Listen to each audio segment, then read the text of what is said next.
Living Corporate is brought to you by Canaries. Let me tell you about Canaries.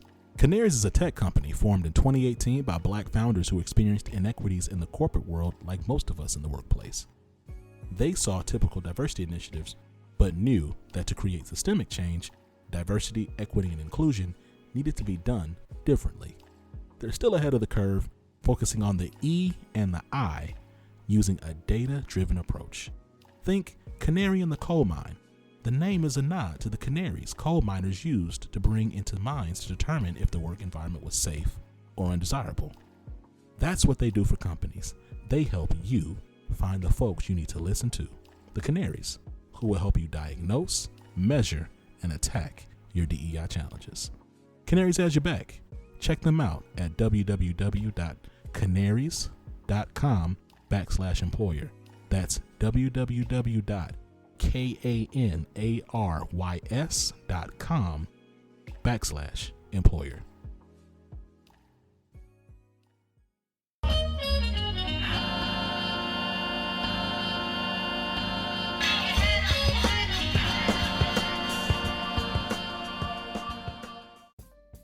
What's up, y'all? It's Zach with Living Corporate. Yo, I can't help but just look at the news, man. It's like, it seems like we continue to have the same conversations around diversity, equity, inclusion. And we're in this cycle of having to prove the value of treating everyone as if they have value as human beings, right?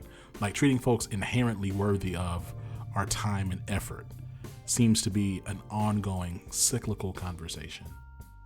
And there also seems to be this cognitive dissonance, willful obtuseness, or just downright stupidity when it comes to recognizing the complexity and fullness of the human experience.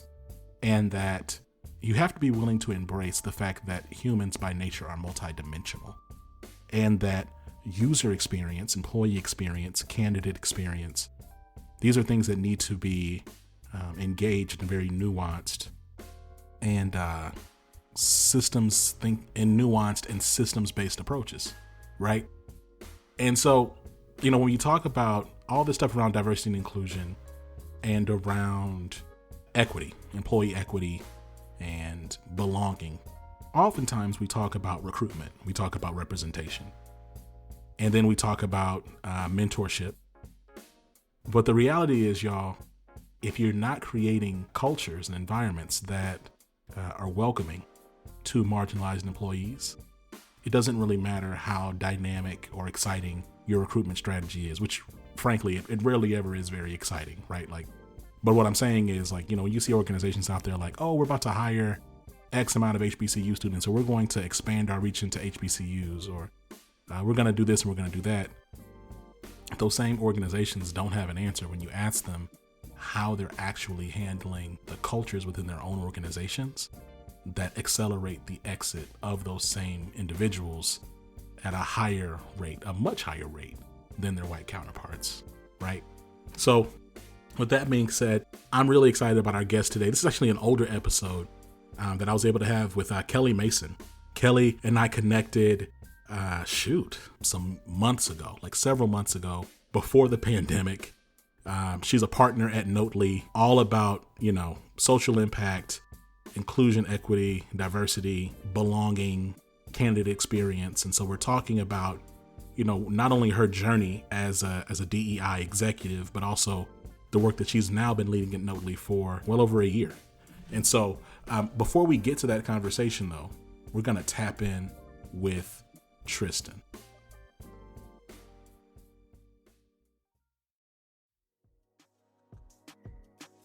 What's going on, Living Corporate? It's Tristan, and I want to thank you for tapping back in with me as I provide some tips and advice for professionals.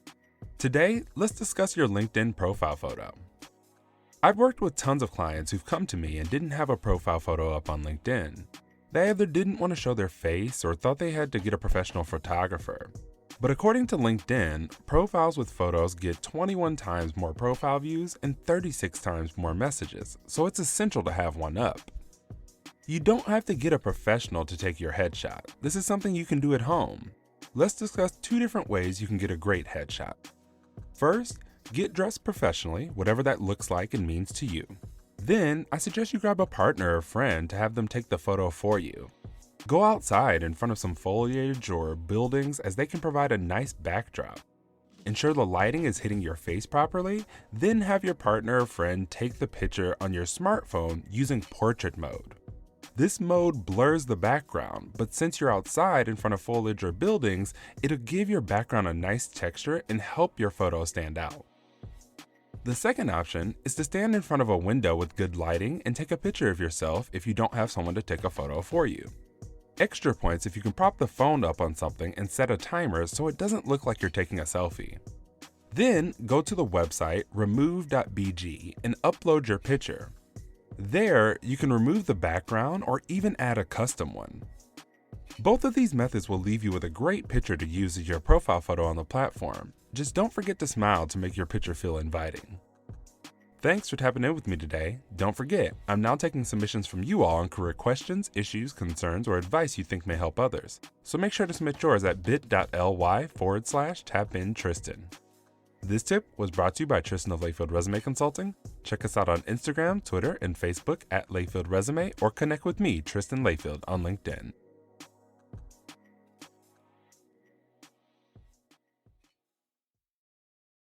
Living Corporate is brought to you by the Liberated Love Notes podcast, part of the Living Corporate Network.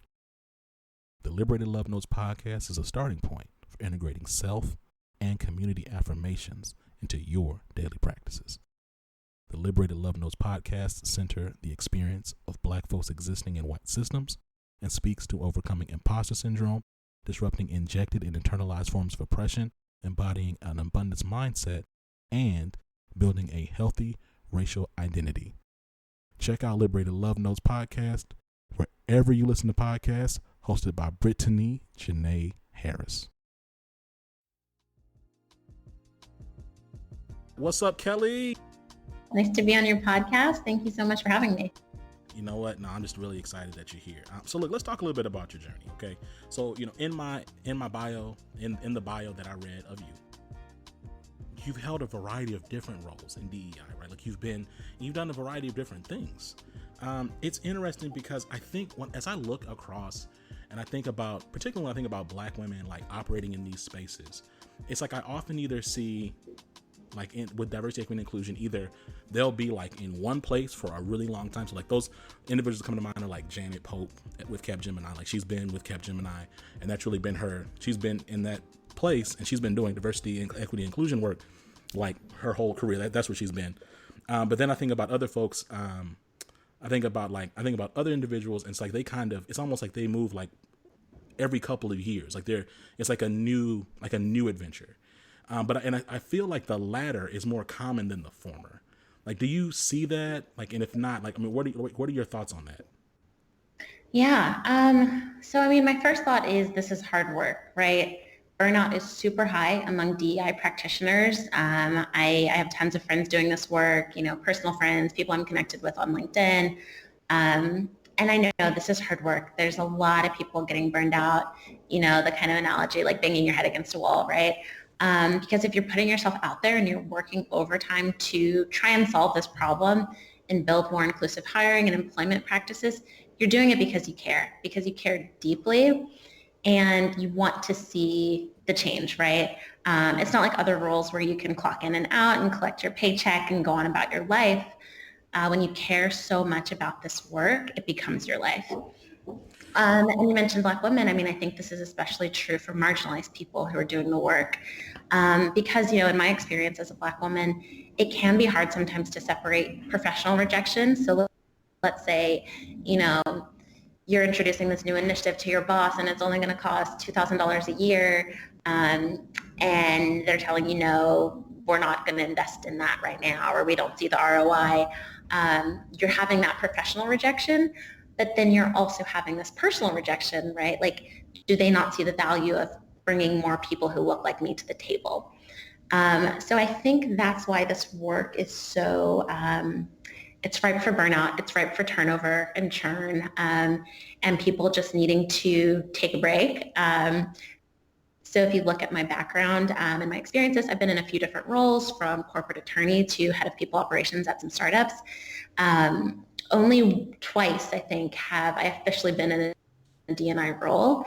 And even with this current role, as I was in the interview process, I was like, do I really want to get back into this work? I love and I care and I'm so passionate about it, but with that passion comes stress and anxiety and frustration. And like I said, all of these things that if you are a marginalized person doing this work, trying to get people to value what you have to bring to the table, it is hard to separate it personally and professionally. So I can't speak for everyone who does that, but I think a lot of people in their work, whether D&I is in their title or not, if they're doing this work and they're caring about it so passionately, and they are representatives of that group, of a marginalized group, it's easy to get burnt out. It's easy to just say, I'm done, No, absolutely. I think it's really understated. And there's been some articles that have been coming out lately. And I've seen that, like, I've seen even like Dr. Janice Gasson with Forbes. What's up? She's been highlighting this. Jennifer Brown has shared some articles as well. Like, there's folks, Katrina Jones with Amazon. Like there are folks out there. Like, I'm not trying to shout out every single person, but there's plenty of folks out there that are highlighting the reality of these challenges. I still think that it's severely understated. The emotional labor that goes into this, and then like frankly, like just the the labor of having to like even like leave and then start somewhere else new. Like, continuing the work is like, like so draining. And yet it's critical, because like as much as that labor is like, it hurts, like it's so rewarding when you're able to get some things through, right? Because you're helping folks who look like you multiple years down the road, right? Like, I think like that's the ultimate goal. Like, I'd really like to talk about Notley and just what your role is here in this new space, and just what your major priorities are over the next, I'm going to say 2 years. Awesome. Yeah. So first, I guess I'll give background on Notley. At a high level, our kind of tagline is, we are an engine for social good, providing capital and connections for the social impact community. So what does that mean? We've got our hands in a lot of different things. We have our founders and our partners are just super invested in investing in social impact. So we've provided strategic investments philanthropically in nonprofits here in Austin in particular, also more traditional venture investing into for-profit companies with social impact. So Civitech is one example. It's a tool that helps campaigns operate more efficiently, and particularly, with an eye at helping progressive campaigns. But it's a for-profit company. Okay. So we've got that. We've got real estate investing. So if you come to Austin, we've got the Center for Social Innovation, where I don't know exactly how many acres of land we have, but we've got about 14 buildings. 60% of the tenants are either nonprofits or certified B Corps doing social impact work. So there, it's a range from philanthropy and nonprofits to real estate investing to traditional venture capital investing. And then another thing we do is have our own initiatives to make ecosystem level social impact. And my role in particular is to lead the initiative charged with helping companies build more inclusive hiring and employment practices. So over the next few months, I'm really just learning, figuring out where we can make the most impact, how we can collaborate, where we can deploy resources. And in the next 2 years, I mean, this is a startup. It's a nonprofit type thing, but it's a startup just like any other. Who knows where we'll be in 2 years? But my goal is to launch something that can more systemically change the way things are done in companies, so that you're having more inclusive hiring, more inclusive promotions, inclusive employee experiences. That's what's up. And first of all, I appreciate you extending grace to me, but you could have told me to stop, because I was just saying your whole company wrong. I'm over here saying Notley, I know. And then you said Notley, and I'm over here like just embarrassed. But okay, that's fine. So let's continue to go through a little bit about, and we talked a little bit offline, right, about like one of some lower hanging fruit is that I know every organization that they're trying to tackle in some degree, shape, or form is recruiting. And so can we talk about recruiting in an increasingly diverse work pool, right? Like, so you think about the fact that it's 2020. Gen Z is looking like just very unique. And I know we say this every time a new generation comes on the scene, but I mean it this time. What does it look like to really create an inclusive and equitable candidate experience? And can you walk me through what that means end to end? Yeah, for sure. So we chatted about it. I mean, that's an area I'm super interested in. I've done a ton of research on it professionally because it's been part of my role, leading people operations, and then also here at Notley. And personally, because I nerd out about what has research shown is going to work. There's a lot of things in this space that feel really good and feel warm and fuzzy, but aren't actually moving the needle, and are leading companies to waste literally billions of dollars on initiatives that are not working, because they're not really putting the same data lens to it that they put to other things. So I like to think of recruiting very similarly to marketing, and you've got this funnel. So first off, at the very top of the funnel, people need to know that your company exists, and they need to know that it's hiring.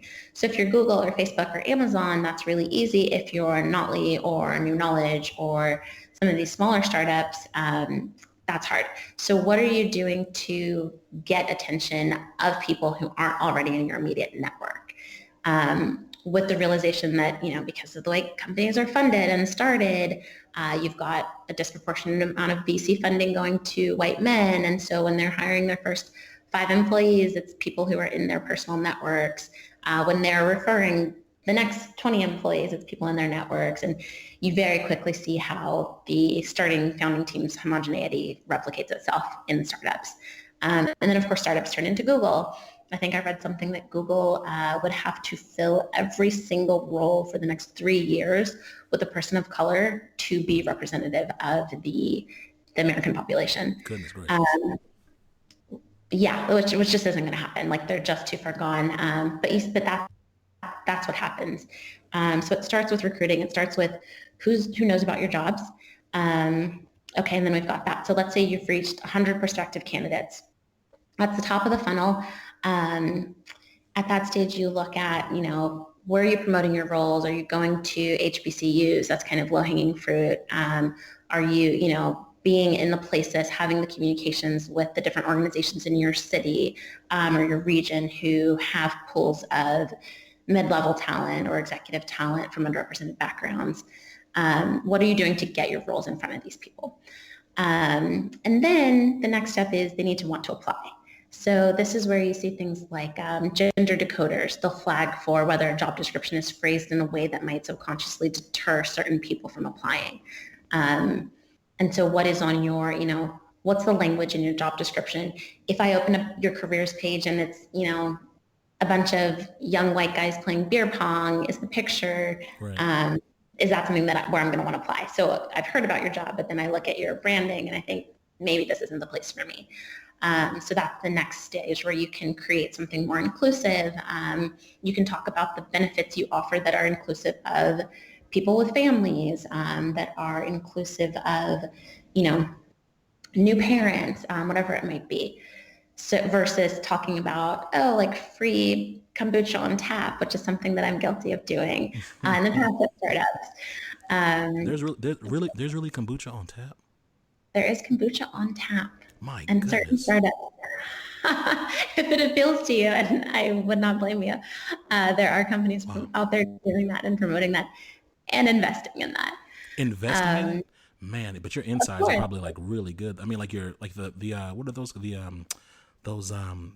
live bacteria? I bet your digestion would be great. But my goodness, though, what flavors? It's productivity after a glass of kombucha. My gosh, yes. Okay. So you're thinking about, are you creating an inclusive employer brand where people, once they hear about your job, are going to want to apply? That's the next stage. And then once they've applied, is there any bias in your screening process? The answer is yes. Of course there is. We all have bias. And that's kind of one stage where I'm running up against challenges because I really do want to help companies create more inclusive screening processes. Right. But it's hard to do that when they don't recognize or admit that they have a problem, right? So before I can say, let me give you a tool that is going to remove your bias, they have to say, I have bias, right? I think it's that part right there, right?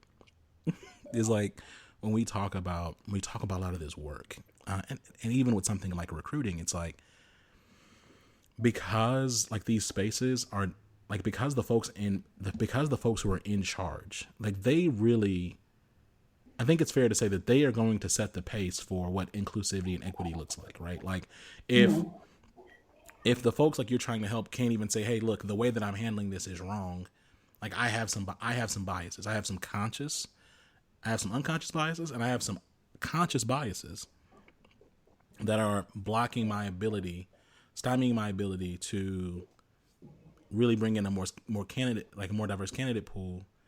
And it's also, or it's having it where if there's a black or brown person, I'm bringing them in at a level or two below this white candidate, and even though they're the same on paper, like that's just challenging. Like what are you thinking of? Yeah. How are you thinking about navigating past that? Like, because it just seems as if, and I think like the next level of work, and I've talked about this like with other folks on the pod, right? Like we've had Pamela Fuller with Franklin Covey. We've had like Michelle Kim with Awaken, right? Like we've had other folks on talking about just what does it look like to start pushing back against some of the fragility, because like eventually we're gonna have to have some frank conversations that you're not gonna like, but we have to have them so that you can actually make some progress. Yeah.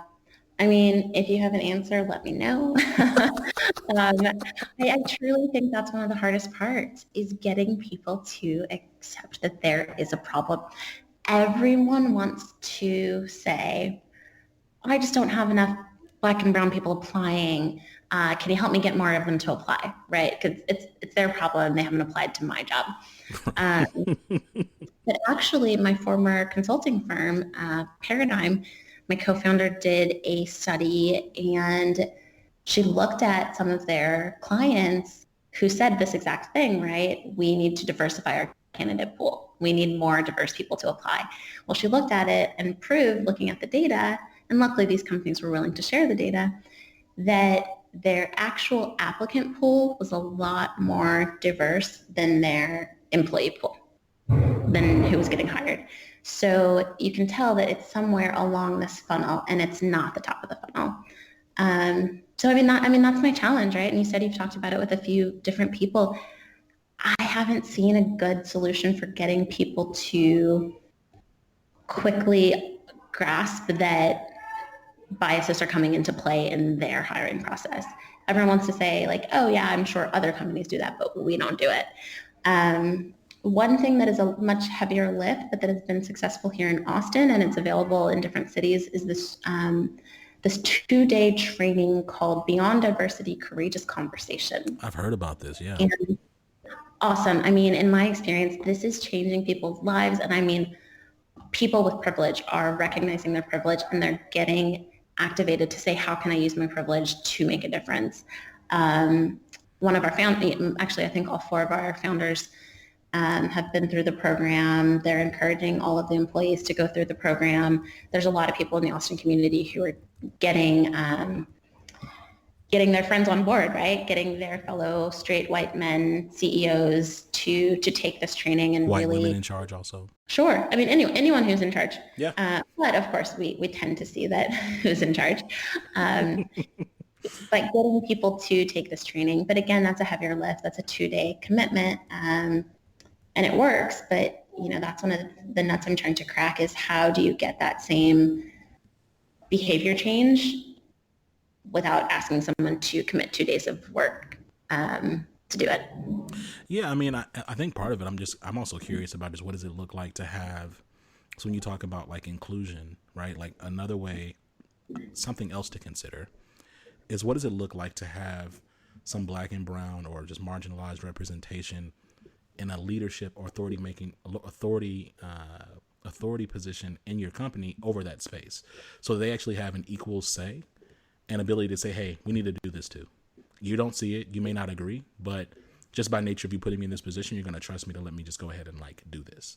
That way I can preserve your feelings, but we can also make some progress in terms of like how things need to change. Like maybe, because I think a lot of times when you're seeing like these spaces, it's like a black woman or some person of color, some black or brown person, essentially going up to like majority white leadership and being like, hey, you have this problem. And then majority white leadership goes, we don't really have a problem. And then you're like, but you do. And they're like, no, we don't. And then you kind of walk away with your head down. But like what could really help is you just say, hey, look, majority white leadership, why don't you just hire these couple of people over here and just trust them enough to help shape the strategy. And they have genuinely equal, like they have equity in decision making. So they have power to actually make a decision. And in that way you can say, hey, we do this other thing that I don't understand, but Jamal says it works, so we're going to do it. Like, I wonder if that's maybe like a path. If like maybe it's something about being more inclusive in your leadership team. That way you have points of insight and input that you can just defer to, even if you don't immediately understand. For sure. And that's the goal.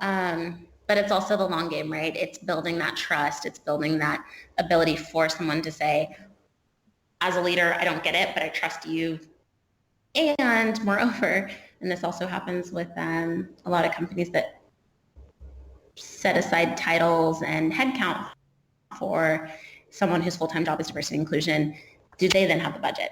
So it's the trust that, I trust you to run with this and to bring best practices to our company, and that's the first step, and it's a hard step to get to. But then the second step is, and here's, a $20,000 budget each year, or a $100,000 budget, or I don't know, depending on the company size. Here's a budget to actually get the tools that you need. So look, it's again, I've said it before, it's 2020, right? Like it's 2020. You got these Gen Z folks, they coming in. Like, and I think about my siblings. I have a little sister. I think she's turning 20. Yeah, I think she's turning 20 this year. Then I have another little sister, and she's like 19. Then I have a brother. I have a couple brothers, and they're like kids. Like one's 14, the other one's 15, the other one's 16. So I think about them, and I think about like the way they move is just unique, and it scares me honestly that in like a handful of years they're gonna be in the workforce, right? Like, and my siblings are. I mean, they are very unique, right? Like from just a creativity perspective, how they identify on the spectrum, they're just very unique individuals. And I think really they do represent the most diverse and like openly gender fluid group that we're ever going to see. And so like, what ways do you anticipate organizations will need to continue to create equitable and inclusive workplaces to accommodate for, or to adjust and proactively adjust for this group of people? Yeah, I mean, everything you're saying, the research is backing it up, studies of, across generations. The change is happening quickly. I mean, if you think about marriage between men and men has just been legalized in our lifetime, between women and women has just been legalized in our lifetime. For that to even be a conversation, I think the next generation is going to be like, why are we calling people men? Why are we calling people women? Right? Like, it's going to go so much further. The conversation is changing so quickly that I don't know how companies are going to catch up. I think that you see, a lot of, I think we'll get, let me think, a lot of, you mentioned job hopping and kind of moving from not staying at one place. That has gone, right? Our parents and our parents stayed at one company their entire career. Gen Z additionally has no problem leaving after 2 months, throwing up the deuces. I'm done. I'm going somewhere else. We'll leave quickly. Leave quick. And it's just because, there was a time, like, so in millennials, there's this thing, like, we're like, look, we'll leave, look, every 18 to 24 months. Yeah, we'll leave. Okay. I'll give it a year. I'll give it 2 years. Gen Z it just seems like they're like, no, I will quickly leave, like, right now and then turn around and be like, I hate to say it, I hope I don't sound ridiculous. I don't know who this man is. I mean, he could be walking down the street, I wouldn't know a thing. Sorry to this man. just like will be unrecognizable. I don't even know what this job, what job. Oh no, I was just freelancing. Like they'll just completely shift the game. And Yeah. I wonder, I just even wonder, like when you think about like the costs, like the cost that organizations, you know, it costs for people to leave, right? Like even to fire people, like it's always cheaper to keep them, always. Save like crazy situations, but you know what I mean? Like it's typically cheaper. So it's just like, man, like are we really ready for folks who will, if you don't recognize if I don't feel like you respect me, if I don't feel as if this organization is moving in a way that aligns with my values, not an employee that's going to leave in 6 months, but an employee that'll leave in like 6 weeks. Like, are we ready for that? I think a lot of companies are not ready, but I think the silver lining is that they will start to finally grasp the ROI when they are seeing the cost of churn, the cost of turnover, and Gen Z, members of Gen Z being vocal about, I am not staying here because you might be talking the talk, but you're not walking the walk when it comes to providing an inclusive workplace. And that starts hitting their bottom line, then I think they're going to start changing. They're going to have to, right? And whether that's putting more budget behind D&I, whether that is, you know, allowing flexible work and working from home or working from Thailand or wherever you want to be, we'll see these changes start to happen really quickly. Now, Kelli, this has been a super dope conversation. Okay, we appreciate you. Thank you for being here. I know that you work at Notley, not Notley, y'all.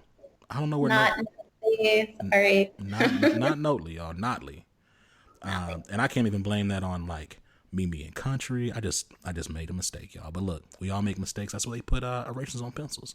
Simon, keep all this in. This has been a dope conversation. Before we let you go, any parting words or shout outs? Yeah, I think shout out to you for having these conversations and sharing this information, getting it out there. Shout out to the people who are doing the work. It's hard work. Like I said, right, there's a lot of burnout. It's not easy. We see you and we appreciate you. Oh, thank you. I feel so seen. I feel appreciated. And you know what? There's something about when a black woman speaks positively to a black man. I feel like an angel gets its wings every time. So just thank you. I'm gonna keep that. I'm gonna hold that close to me. And when my days get dark and my times get low. Anyway, look, y'all. This has been Zach with Living Corporate. Look, you know what we're doing. We having these conversations. You know, you can check us out on all over Al Gore's internet. Right? You type in Living Corporate. You type in Living Corporate and Living Corporate stuff will pop up, okay? You don't even have to like type in a domain now, right? We popping like that. SEO is, right? SEO. I'm saying, thank you, Kelli. SEO is popping out here. You know what I mean? Like we're really out there. So you make sure you check us out on Twitter at livingcorp_pod, on Instagram at Living Corporate. And then look, if you just have to go to a domain because you're old school, you want to type in the exact website, you know, you do living-corporate, please say the dash.com, or you do livingcorporate.co, livingcorporate.us, livingcorporate.net, .org, .tv, okay? We got all the Living Corporates except for livingcorporate.com. So don't hit me up talking about, Zach, I went to livingcorporate.com and it was a Australian apartment leasing place. I know it is. We trying to get, I'm saying, right? Thank you, Kelli, but we're getting there. In the meantime, make sure y'all check out all of the show notes on this episode. Make sure you hear about Notley, okay? We're going to have that in the show notes. We're going to make sure we have Kelli Mason's information. Y'all make sure y'all just check us out. And until next time, we'll catch y'all. Peace. Living Corporate is brought to you by The Leadership Range, a podcast within the Living Corporate Network. Hosted by globally certified and Fortune 500 executive coach and leadership development expert Neil Edwards, The Leadership Range is focused on having real, raw, soulful, and accountable conversations about inclusive leadership, allyship, professional development. Every week is a new episode with new learning and new actions to take on to grow inclusively. Make sure you check out The Leadership Range everywhere you listen to podcasts.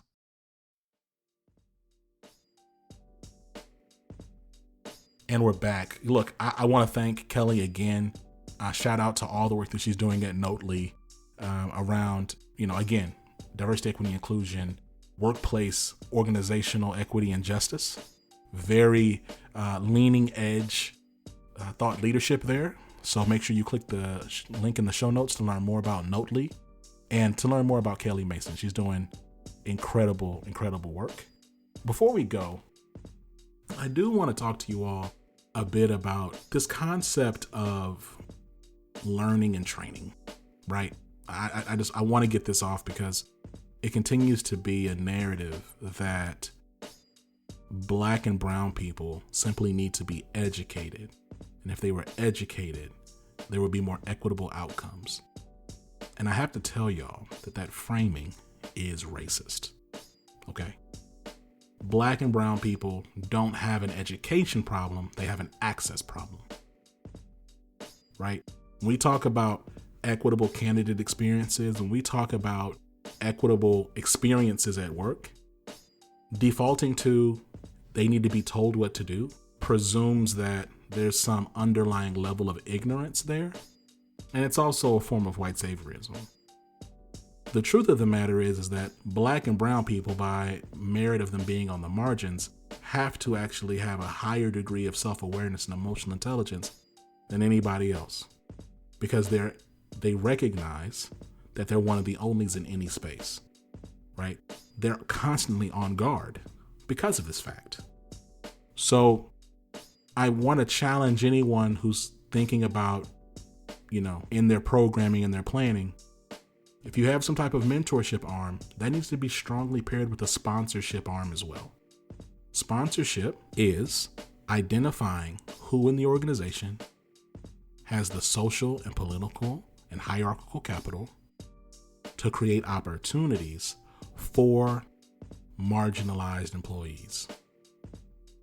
If you're not asking those questions, then you're not actually solving a problem. In fact, you're creating new problems, okay? So when you're having these conversations around creating senses of belonging, putting all the labor, just to recap, putting the labor on the marginalized employee to make themselves belong is racist. If you're looking to create impact, even though this is harder, examine your own internal policies and procedures and identify where things need to change, because that's where you typically find inequity, is in your actual policies and practices and procedures. And identify sponsors and then create a sponsorship tree where marginalized employees are paired with sponsors. The mentorship and the education can happen. That's fine. Like, we're all learning. Lifelong learning is important, so I'm not knocking that.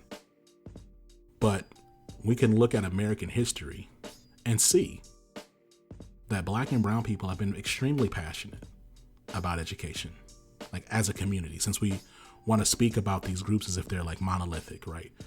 That's where HBCUs came from. HBCUs were created because we were so passionate about being educated and learning that despite being pushed out and pushed away, threatened, beaten, and killed by predominantly white institutions, we still didn't give up and created our own institutions, right? That's what Black Americans did.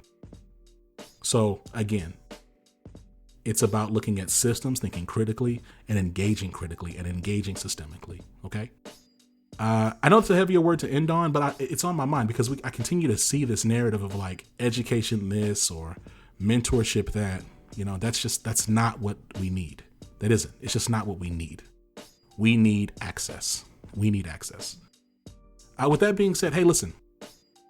People ask me all the time, like, what's the best way to support Living Corporate? I continue to say, just tell people about Living Corporate, right? It's free, costs you nothing, doesn't take much time. Take the little share button on whatever platform you listen to, and then text us to a few people, right? Just share this episode. The other way you can really help and support Living Corporate is by giving us 5 stars on Apple Podcasts, right? And let's say you want to be really fancy and actually give of yourself. Another way you can support Living Corporate is by donating to Living Corporate, right? So we actually have a support link in the show notes.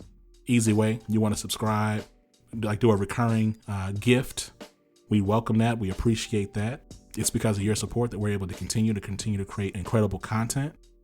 Shout out to the whole team. Thank you, Aaron. Thank you, Brittany. So until next time, this has been Zach. Talk to you later. Peace.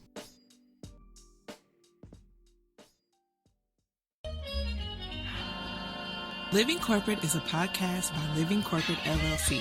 Our logo was designed by David Dawkins. Our theme music was produced by Ken Brown.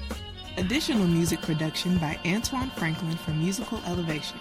Post-production is handled by Jeremy Jackson. Got a topic suggestion? Email us at livingcorporatepodcast@gmail.com. You can find us online on Twitter, Facebook, Instagram, and living-corporate.com. Thanks for listening. Stay tuned.